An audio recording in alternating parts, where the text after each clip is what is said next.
अस्सलाम वालेकुम। आज मैं बना रही हूँ 6 मंथ्स केक है ये, हाफ़ ईयर केक भी कहते हैं।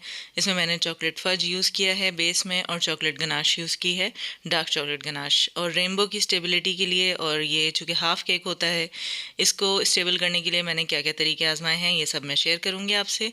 ये मैंने इंस्टा पे हैक देखा था कि फूड ग्रेड पाइप होता है, इसको अगर हम लाइटर से या फिर चूल्हे पे थोड़े से फ्लेम के ऊपर हल्का सा इसको मेल्ट कर लेते हैं तो इसकी बेस बन जाती है। अब चूँकि ये हाफ़ केक होता है तो इसके गिरने के चांसेस ज़्यादा होते हैं, तो इसके लिए मैंने इस बार ये वाला हैक यूज़ किया है कि मैंने उसको थोड़ा सा लाइटर से मेल्ट किया उसका बेस को।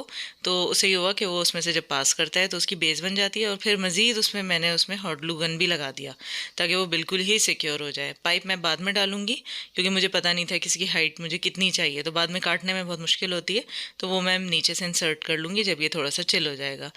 तो इसके लिए मैंने 8 इंच के पैन्स यूज़ किए, उसमें बेक किया इसको। अब मैंने पूरी पूरी मतलब इसको बीच में से हाफ़ नहीं किया है, एज़ इट इज़ रखा है, क्योंकि कस्टमर की अक्सर डिमांड होती है कि हमें स्पंज ज़्यादा चाहिए, आप उसमें बीच में ज़्यादा मत डालिएगा, चॉकलेट बहुत ज़्यादा हो जाता है। तो मैं इसमें फॉन्डेंट केक में कभी भी मिल्क चॉकलेट यूज़ नहीं करती हूँ क्योंकि बहुत सॉफ्ट होती है वो, डार्क चॉकलेट यूज़ करती हूँ। तो ये भी अनस्वीटेंड नहीं होती, स्वीटेंड होती है, तो ये भी उस तरह से उतनी हार्ड नहीं होती है जैसे कि होनी चाहिए। तो बहरहाल ये फिर भी चलो स्वीट होती है थोड़ी। तो इसमें मैंने इस तरह से लेयर्स लगा दी। अब मुझे इसका ये डाया जो है ना, ये हाफ सर्कमफेरेंस काफ़ी कम लग रहा था, मैंने इसके आगे मज़ीद स्क्वायर्स इसमें से निकाले हैं और इसका वो बड़ा किया है थोड़ा सा ना, ताकि इसका रेडियस बड़ा किया है, ताकि ये इसका मैंने उनसे कहा था कि ये 5 पाउंड्स में रेडी होगा। उन्होंने पूछा कितने में ये डिज़ाइन अच्छा बनेगा, तो मैंने कहा 5 पाउंड्स में। देखें ये हाफ केक है लेकिन ये इतना हैवी हो गया है कि ये 5 पाउंड्स तक जाएगा जब मैं इसमें फॉन्डेंट और गनाश और सब चीज़ें करूँगी। तो जब मैंने इसको हाफ लगाया तो मुझे नहीं लगा कि ये जो है इतना ज़्यादा हो पाएगा 5 पाउंड्स। अब चूँकि बात हो गई है और 5 पाउंड्स मुझे इसको करना है, तो ये सारी टेक्निकलिटीज़ हमें खुद सोचनी होती हैं कि हमें इसमें क्या ऐसा ऐड करना है, किस तरह से इसका बेस इतना बनाना है कि ये 5 पाउंड्स हो जाए। तो मैंने आगे इसी राउंड में से स्क्वायर स्क्वायर कट कर करके लगा दिया है और फिर ऊपर से उसमें गनाश कर लिया है। अच्छा, ये गनाश करके मैंने इसको ज़्यादा देर फ्रिज या फ्रीज़र में हरगिज़ नहीं रखना है क्योंकि कंडेंसेशन हो जाती है फिर उस पर, और फिर वो कंट्रोल नहीं होती है क्योंकि फॉन्डेंट डालना है, फिर हम उसके ऊपर काम नहीं कर सकेंगे। अब वो इतना गीला होगा कि ना शार्प एजेस बन पाएंगी और ना ही उस पर काम कर सकेंगे। बस इसको मैंने सिर्फ 10 मिनट रखना है। 10 मिनट रख के मैंने झट से इसको निकाल लिया, थोड़ा सा चॉकलेट सेट हो जाती है। तो बिल्कुल भी कंडेंस नहीं होने देना क्योंकि खुला रखा था, रैप तो किया नहीं था। तो बस ये होता है कि थोड़ी सी ऊपर वाली चॉकलेट सेट हो जाती है। अब ये ड्राई हो जाएगी, मैं इस पर थोड़ी सी शॉर्टनिंग लगाऊंगी और बस इस पर अप्लाई कर दूंगी फॉन्डेंट। अच्छा, आप लोगों ने प्राइसिंग का पूछा था कि फॉन्डेंट केक की प्राइसिंग भी मैं साथ साथ बताया करूं। अच्छा, पर पाउंड फॉन्डेंट केक्स आप 1800 से लेके 2500 तक रख सकते हैं। उस पर जितना काम है, जितने आपके टॉपर्स बनाने हैं, जितना आपका टाइम लग रहा है, उसी हिसाब से आप रखते हैं। और अंडा, मैदा, चीनी, ये सब चीज़ों की कॉस्टिंग तो आप निकाल ही सकते हैं, सभी लोगों की बराबर होती है इसमें। तो इसमें असल में चेंज कहाँ आ रहा होता है, आपका time. Time is value, time is money. तो आपने कितना टाइम आप दे रहे हैं एक केक पे, सही है, आप अपना कितना रखना चाहती हैं और आपकी स्किल क्या है। तो होने को तो करने को तो मैं आपसे कहूँ कि आप 2500 रुपये रख लीजिए पर पाउंड, ठीक है। आपने देखना ये है कि आपका उसमें सेल हो रहा है या नहीं हो रहा है। जैसे अक्सर लोग कहते हैं ये यहाँ तो इतने का मिल रहा है जी, बेकरी पे इतने का मिल रहा है, तो ठीक है, आपकी चॉइस है, किसी ने ज़बरदस्ती तो नहीं की है कि यहाँ से ख़रीदना ही ख़रीदना है। जब लोगों को ये ट्रस्ट बिल्डअप हो जाता है कि जी आपको जो चीज़ दी गई है ना, आपने वैसे ही रेप्लिकेट करनी है, आप बना के देंगी, उसमें इतनी स्किल है, आपका पोर्टफोलियो ऐसा पूरा जनरेट हो जाता है कि जो डिज़ाइन दिए गए हैं वो उसी तरह का रेप्लिकेट आप कर सकती हैं। आपकी अपनी चॉइस है, आप कितने पैसे रखना चाहती हैं, पर पाउंड आप कितना रखना चाहती हैं, बिल्कुल टोटली अपनी चॉइस होती है। और ये कि अपने काम के हिसाब से होता है कि मेरा काम है जी ऐसा देख लीजिए, आप सारा काम मेरा दिख रहा है कि जो है मैं इतनी प्राइस रख सकती हूँ अपनी। कोई आपसे कहे आपने इतनी क्यों रखी है, तो आपके पास ये जस्टिफिकेशन होता है कि ये इस वजह से हमने अपना डिज़ाइनर केक है, ये तो एक एक पीस होता है, मास प्रोडक्शन तो नहीं हो रही है कि एक दिन में 50 केक्स हम निकाल सकते हैं एक ही जैसे। जैसा डिज़ाइन दिया गया है हम उसी हिसाब से उसको बनाएंगे। तो ये आपकी अपनी स्किल पे भी है कि आप अपने कितने पैसे रखना चाहती हैं। और एक बाकी एक रेंज होती है कि मार्केट में क्या रेंज है और बाकी लोगों ने भी क्या रखा है, लेकिन इन द एंड आपको ये देखना है कि आपके केक्स उस प्राइस पे सेल हो रहे हैं या नहीं। तो फिर आपको कभी कभी थोड़ी सी प्राइस ऊपर नीचे करनी पड़ती है, साथ में कोई डील्स दें या फिर आप थोड़ा सा उसको बैलेंस कर लें। तो इस तरह से प्राइसिंग हमेशा रखी जाती है, ठीक है। अगर आप ज़्यादा रख लेते हैं और नहीं सेल हो रहा है तो आप कुछ दिन के लिए कम पे भी करते हैं। जैसे शुरू शुरू में मैंने बहुत कम पे दिए हैं फॉन्डेंट केक्स, और काफ़ी उसमें रेंज को ऊपर नीचे मैं बराबर इसको सेट करती रही हूँ। जब मैं देखती हूँ कुछ अरसे के लिए कि शुरू में मैं देखती थी कि नहीं इसमें सेल हो रहा है, तो मैं नीचे ले आती थी और जब सेल होना शुरू हो जाता था और मेरी मेहनत बहुत बढ़ जाती थी, तब मैं थोड़ा सा ऊपर कर देती थी। तो मतलब शुरू में मुझे बहुत ही अरसे तक ये चीज़ बैलेंस करनी पड़ी है कि मुझे तो अपना पोर्टफोलियो जनरेट करना था ना। मेरे पेज पे इतने सारे केक्स होने चाहिए कि लोगों को कुछ देखने को तो मिले कि हाँ जी ये कर सकती हैं, इस तरह का जो डिज़ाइन हम देंगे। और लोगों को ट्रस्ट करना होता है, उनको इवेंट में रखना होता है अपना केक, तो वो पोर्टफोलियो देख के करेंगे ना, आपके पेज पे कितने केक्स हैं और आप किस तरह से डिज़ाइन वो कर रहे हैं, तो ये सारी बातें डिपेंड करती हैं। अच्छा, रेनबो को इस बार स्टेबिलिटी देने के लिए मैंने मज़ीद ये किया है कि मैंने कार्ड पे एक गत्ता ले लिया मिल कार्टन का, उसको काट के जो है मैंने उसके ऊपर रेनबो अटैच किया। जाना था ये गुलजार हिजरी, मेरे घर से काफ़ी दूर है ये। तो रेनबो का सबसे बड़ा मसला ये होता है कि वो घर में तो टिका रहता है अच्छे से, पर वो बाहर जैसे ही निकलेगा और 1-1.5 घंटे, और अभी तो बारिश का बड़ा सीन है, तो ये नरम हो जाएगा, सॉफ्ट हो जाएगा। तो मेरे राइडर सर कहते हैं कि आप लगा के मत दीजिएगा, मैं खुद लगा दूंगा, लेकिन वो वहाँ रहना भी तो होता है ना इवेंट में। तो इसलिए मैंने मज़ीद स्टेबिलिटी के लिए किया ये कि एक कार्ड, ये गत्ता कट कर लिया। अब इसको मैंने वाइट चॉकलेट से इसमें इसके साथ स्टिक किया है। तो अभी तो ये देखेंगे थोड़ा थोड़ा सा टाइलोस मैंने हर लेयर में मिलाया है। टाइलोस कभी भी एक साथ मिला के पहले से नहीं रखते। ये 5 कलर मैंने बनाने हैं ना, तो मैंने एक साथ टाइलोस मिला के रख दिया। ऐसा नहीं कर सकते हैं, वो भुरभुरा हो जाएगा। तो एवरी टाइम जब हम एक एक कलर लेंगे, एक एक में टाइलोस मिलाएंगे, ठीक है, और थोड़ा मिलाते हैं। सारा जोर टाइलोस पे नहीं होता है, असल जोर जो है वो ड्राइंग टाइम पे भी देना होता है। तो अब कितना ड्राइंग टाइम आप दे रहे हैं इसको ड्राई करने के लिए, आप बहुत ज़्यादा टाइलोस मिला देंगे तो वो बेकार हो जाएगा। तो इसका जो बैक का बचा हुआ था वो मैंने इसमें पीछे से यूज़ कर लिया है। अब मैं थोड़ा थोड़ा सा पानी लगा के, जो जो खुद ही चिपक रहे थे वो चिपक रहे थे, थोड़ा सा पानी लगा लगा के मैंने इसको स्टिक किया है। अब अभी मैं इसमें वाइट चॉकलेट लगा के इसको गत्ते पे नहीं लगाऊंगी, मैं थोड़ा सा माइक्रोवेव करूँगी जाके इसको। और ये जो स्कीवर्स हैं ना, ये भी ड्राई होने से पहले डालनी होती हैं। एक दफ़ा ये सख्त हो जाएगा, बिल्कुल ड्राई हो जाएगा, तो फिर आप नहीं डाल सकेंगे। जैसे ही डालेंगे ना वो टूट जाएगा। तो और घुमा घुमा के इसको डालना है अपने स्कीवर्स को। इसके बाद मैं अभी इसको ले जाके माइक्रोवेव करूँगी 10 सेकेंड। उसके बाद मैं इसको बिल्कुल ड्राई होने के लिए छोड़ दूँगी। ये ड्राई हो जाएगा, इसके बाद जो है फिर मैं इस पर दूसरा स्टेप आपको बाद में दिखाऊँगी। तो इसमें मैंने थोड़ा सा मिल्की इसका पिंक कलर ऐड किया है। अब मैं इसमें, मुझे एक दो रोज़ इसमें रखने थे बस। इसमें भी थोड़ा सा टायरोस मिलाऊंगी और इसको भी थोड़ा सा माइक्रोवेव कर लूँगी, इसकी पत्तियों को। अच्छा, ज़्यादा टाइम इसलिए नहीं देना है, जो कि मुझसे थोड़ी सी गलती हुई, मैं केक बनाने में लग गई थी, मैं भूल गई कि मैंने इसको माइक्रोवेव करके रखा है, क्योंकि इसको तो मुझे रोज़ बनाना था ना अभी आगे। अब वो जहाँ आप छोड़ देते हैं माइक्रोवेव करके, वो तो आपको बिल्कुल ही उनको वो करना होता है, 2D या 3D टॉपर बनाने होते हैं। तो वो भी मैं अभी आपको दिखा दूंगी। असल में हम लोगों को जो है ना, वो हर चीज़ की जुगाड़ आनी चाहिए कि अगर कुछ हो गया है तो उसको किस तरह से बैलेंस किया जाए। कुछ कुछ चीज़ें होती हैं जो बिल्कुल ही इरिवर्सिबल होती हैं, नहीं कर सकते हैं, दोबारा बनानी पड़ती हैं। पर काफ़ी हद तक चीज़ें हम लोग को आती हैं कि उनको कैसे कंट्रोल किया जाए। और अगर कुछ नहीं मिल रहा है, अभी जैसे मुझे मेरा स्पंज नहीं मिल रहा है यहाँ पे, जिसमें मैं रख के ये बॉल टूल से इसके एजेस बनाया करती थी, तो इस पर भी काम चल जाता है। थोड़ी मुश्किल हो रही है, लेकिन ये जल्दी में करना होता है तो हो जाता है। तो इस तरह से इनके एजेस बन गए। अब ये जो है ना, ये बचा हुआ वो था जिसमें मैं टाइलोस मिला चुकी थी, एक साथ ही मैंने मिला दिया था। मुझे 5 पत्तियाँ चाहिए, एक दफ़ा 3 और एक दफ़ा 2।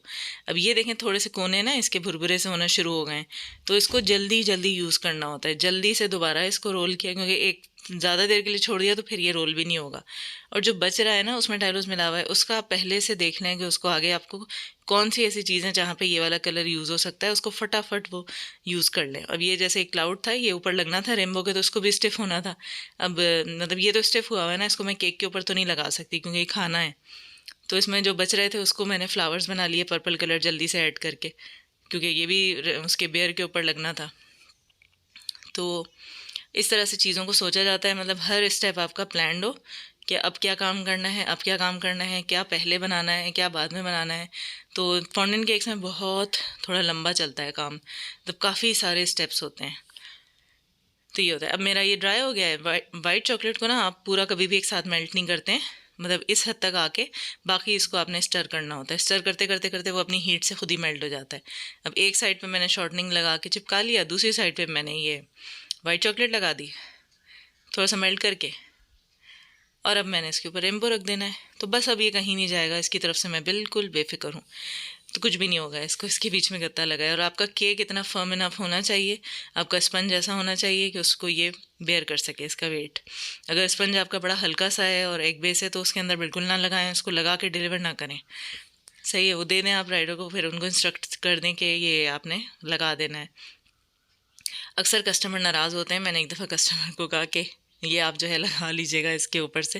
वो बहुत नाराज़ हुई वो कि आपको लगा के देना चाहिए। मैंने कहा मैं तो लगा दूंगी, आगे से केक का क्या होगा। तो फिर वो बीच में राइडर डाला जाता है, वो काफ़ी एक्सपर्ट होते हैं, तो वो बहुत सारी चीज़ें तो वो खुद ही देख लेते हैं, खुद ही मना भी कर देते हैं कि भाई आप प्लीज़ मत डाल के दीजिएगा, मतलब सारे रास्ते टेंशन रहती है। अब देखिए अभी तो ये इतना नरम सा है, अभी मैंने इसको माइक्रोवेव कर दिया है थोड़ी देर के लिए। अच्छा ये जो है, अब ये आना था थोड़ा सा केक के ऊपर एक पिंक कलर का फॉन्डेंट मज़ीद, इसको मैंने रोल कर लिया है। इसको भी बिल्कुल थिन सा रोल करना है, क्योंकि इसमें इतना ज़रूरत नहीं है कि मैं इसको मोटा करूँ, बस इसको ऊपर से डालना है और थोड़ा सा उसकी फ्रिल्स नीचे आ जाएंगी, तो वो काट दिया मैंने पहले से। स्मूथ एजेस होने चाहिए कहीं पर भी। अब मैंने जब इसके ऊपर फॉन्डेंट डाला था तो वो एसी का टाइम था उस वक्त, 6:30 से 11:30, जिसमें बिल ज़्यादा होता है, पर यूनिट इसका चार्ज ज़्यादा होता है। तो उस वक्त जो है मुझे ये फॉन्डेंट डालने में बड़ी मुश्किल हो रही थी, वो चिपकना शुरू हो जाता है ह्यूमिडिटी में ये। तो उस वक्त ये होता है कि बस आप ज़्यादा से ज़्यादा कॉर्नफ्लावर डाल डाल के बार बार उसको वो करते हैं, लेकिन वो एजेस उस तरह नहीं बन पाते हैं, वो चिपक रहा होता है वो। उस वक्त मैंने फिर उसको छोड़ दिया था कि तब जब एसी चलेगा तो फिर उसी वक्त उसको सही किया जाएगा, तो थोड़ी देर में ही वो काफ़ी अच्छा हो जाता है, बिल्कुल भी नहीं चिपकता है, सही से बिहेव करता है। अच्छा जी, बोर्ड के ऊपर भी पिंक कलर का फॉन्डेंट था, तो मैंने फॉन्डेंट लेके, अच्छा ये वाला फॉन्डेंट बिल्कुल नरम होना चाहिए, हो सके तो इसमें शॉर्टनिंग मिला लें, क्योंकि इसको फिर शेप देना होता है, वहाँ से ये टूटेगा वरना अगर ये ड्राई हो जाएगा। मैं इसको ऐसे बिप की तरह से रोल कर लेती हूँ, चाहें तो पूरा बोर्ड पे भी फैलाएं, लेकिन मुझे तो उसमें गनाश और केक वगैरह रखना होता है, तो वो फिर ये कि हो नहीं पाता है उस तरह से, तो मैं इसको बाद में कर लेती हूँ शॉर्टनिंग लगा के, और इसको स्टिक कर लेते हैं अपने हिसाब से। फिर ये आपने साइड्स पे भी लगा लेना है इसी तरह से, और थोड़ा सा फॉन्डेंट उठा उठा के, ज़्यादा आप इसको खींचेंगे ना तो यहाँ से ये टूट जाएगा, बस आहिस्ता आहिस्ता से उठा उठा के करना है, क्योंकि ये नरम है ये वाला फॉन्डेंट, क्योंकि इसको शेप देना होता है, पूरा गोलाई में लाना होता है, और हर चीज़ में जितनी सफाई से काम कर सकें, नीटनेस से करना होता है, क्योंकि एक एक दफ़ा ये काम हो रहा होता है, फिर ये कि आपसे बार बार इसको सही नहीं किया जाएगा। तो जितना बेहतर है कि शुरू ही से इसको सही से काम किया जाए। इसके ऊपर बस मुझे अब 2 बेयर्स बनाने थे। बेयर्स मैं काफ़ी वीडियोज़ में बना चुकी हूँ, अब क्या कर सकते हैं, वो चीज़ें ये रिपीट होती हैं सारी। तो बेयर और रोज़ बहुत बन चुका है मेरी वीडियोज़ में। अच्छा इसमें सामने 4 ट्रायंगल्स आ रहे हैं, वो भी मैंने इसी में से कट किए हैं। वो आप प्लान करते जाते हैं कि आपको क्या अगला काम क्या करना है, और आप इसी तरह से कटिंग किए रहते हैं।